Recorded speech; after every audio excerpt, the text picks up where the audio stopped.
അന്താരാഷ്ട്ര യോഗാ ദിനത്തോടനുബന്ധിച്ച് വെങ്ങോല ഗ്രാമപഞ്ചായത്തും തുരുത്തിപ്പള്ളി ഗവൺമെന്റ് ആയുർവേദ ഡിസ്പെൻസറിയും ചേർന്ന് യോഗ ദിന വാരാചരണം നടത്തി. തുരുത്തിപ്പള്ളി സെന്റ് മേരീസ് ഓഡിറ്റോറിയത്തിൽ വെച്ച് നടന്ന ചടങ്ങിൽ യോഗ പരിശീലകൻ രാജീവ് മുതിരക്കാട് യോഗ ക്ലാസ്സിലെ പ്രധാനപ്പെട്ട ചില യോഗാരീതികൾ വിശദീകരിച്ചുകൊണ്ട് ക്ലാസ് എടുത്തു. ക്ലാസ്സിൽ കുട്ടികളും സ്ത്രീകളുമടക്കം നിരവധി പേർ പങ്കെടുത്തു.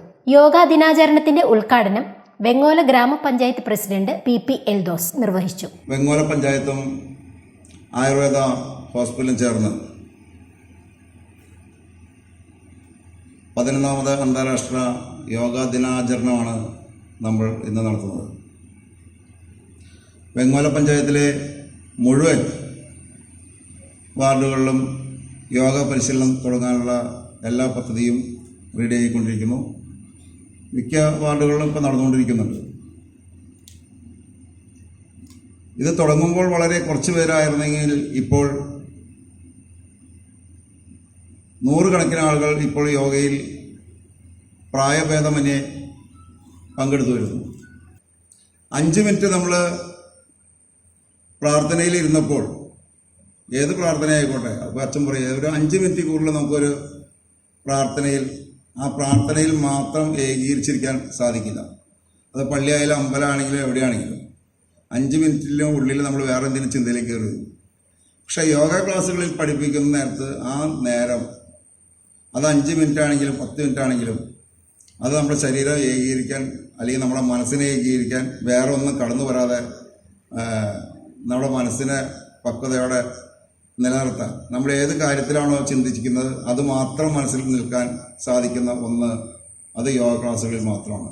National accreditation board for hospital NABH പുരസ്കാര കൈമാറ്റം വെങ്ങോല ഗ്രാമപഞ്ചായത്ത് president P Eldhose medical officer doctor വിദ്യയ്ക്ക് നൽകിക്കൊണ്ട് നിർവഹിച്ചു. മെഡിക്കൽ ഓഫീസർ ഡോക്ടർ വിദ്യ ചടങ്ങിന് സ്വാഗതമേകി. വെങ്ങോല ഗ്രാമപഞ്ചായത്ത് വൈസ് പ്രസിഡന്റ് ഷെമിത ഷെരീഫ് അധ്യക്ഷനായി.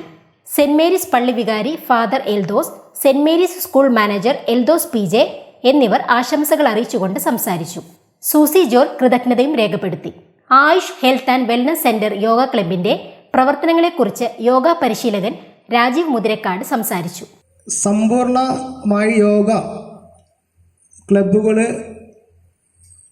ഉള്ള പഞ്ചായത്തുകൾ ആയി കേരളത്തിലെ പഞ്ചായത്തിൽ മാറണം. ദേശീയ തലത്തിൽ അതിനു വേണ്ടിയിട്ടുള്ള നടപടികൾ സ്വീകരിച്ചു വരുന്നു. അതിൽ കേരളത്തിൽ ഏറ്റവും ആദ്യം എല്ലാ പഞ്ചായത്തിലും യോഗ ക്ലബ്ബുകൾ വേണം എന്നാണ് കഴിഞ്ഞ ദിവസം മന്ത്രിയുടെ ഒരു പ്രഖ്യാപനം ഉണ്ടായത്. പഞ്ചായത്ത് പ്രസിഡൻ്റൊക്കെ പോയി. എങ്കിലും എനിക്ക് അവരോട് പറയാനുള്ളത്, എല്ലാ വാർഡിലും യോഗ ക്ലബ്ബുകൾ തുടങ്ങാനായിട്ട് ഭൗതികമായിട്ടുള്ള സാഹചര്യം ഒരുക്കി തരുന്നത് പഞ്ചായത്ത് മെമ്പർമാരും വാർഡ് മെമ്പർമാരും അതുമായി ബന്ധപ്പെട്ട ആളുകളെ നമുക്ക് അടിസ്ഥാന സൗകര്യം ഒരുക്കി തരേണ്ടത്. എല്ലാ വാർഡിലും പോകാനായിട്ട് യോഗ ഇൻസ്ട്രക്ടർ എന്ന നിലയിൽ ഞാൻ തയ്യാറാണ്. അവിടെ അടിസ്ഥാനപരമായിട്ട് ഞാൻ പറഞ്ഞില്ലേ, ഒരു ക്ലബ്ബ് തുടങ്ങി കാര്യങ്ങൾ ചെയ്യണമെന്നുണ്ടെങ്കിൽ വാർഡ് മെമ്പർ ഒരു സ്ഥലം കണ്ടെത്തി തന്നാലേ പറ്റുള്ളൂ. അപ്പോൾ അതൊരുക്കി തരേണ്ടത് ഈ പഞ്ചായത്തിൻ്റെ പ്രസിഡൻറ്റും അതുപോലെ തന്നെ വാർഡ് മെമ്പറും അവരുടെ ഒരു ഡ്യൂട്ടിയാണ്. സമ്പൂർണമായിട്ട് എല്ലാ വാർഡും യോഗ ക്ലബ്ബ് ആക്കുന്ന പഞ്ചായത്തിന് പ്രത്യേക ഉപഹാരമുണ്ടെന്നാണ് മന്ത്രി പറഞ്ഞത്. അപ്പോൾ ആ ഉപഹാരം മേടിക്കാനായിട്ട് ഈ പഞ്ചായത്തിൽ വേണം എന്ന് ഞാൻ ആഗ്രഹിക്കുന്നുണ്ട്. അപ്പോൾ അതിന് എനിക്ക് വേണ്ടിയിട്ടുള്ള ക്ലബിന് വേണ്ടിയിട്ടുള്ള സാഹചര്യങ്ങൾ 23 വാർഡിലെ മെമ്പർമാർ ഒരുക്കി തരണമെന്നാണ് ഈ അവസരത്തിൽ പറയാനുള്ളത്. യോഗാനന്തരം കലാകാരന്മാർ വിവിധ കലാപരിപാടികളും അവതരിപ്പിച്ചു. Avittam media news, Allapra.